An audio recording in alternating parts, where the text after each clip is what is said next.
Hey everyone, in today's video we're going to be discussing how to fix error code 1017 on Disney Plus. So, first things first, you're going to want to open up the Disney Plus application. Now, unfortunately, the region I'm in, I am unable to access it.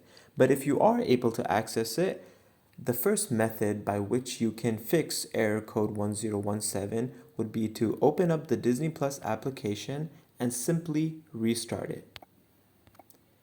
Now, if that doesn't work, the second method would be to clear the cache.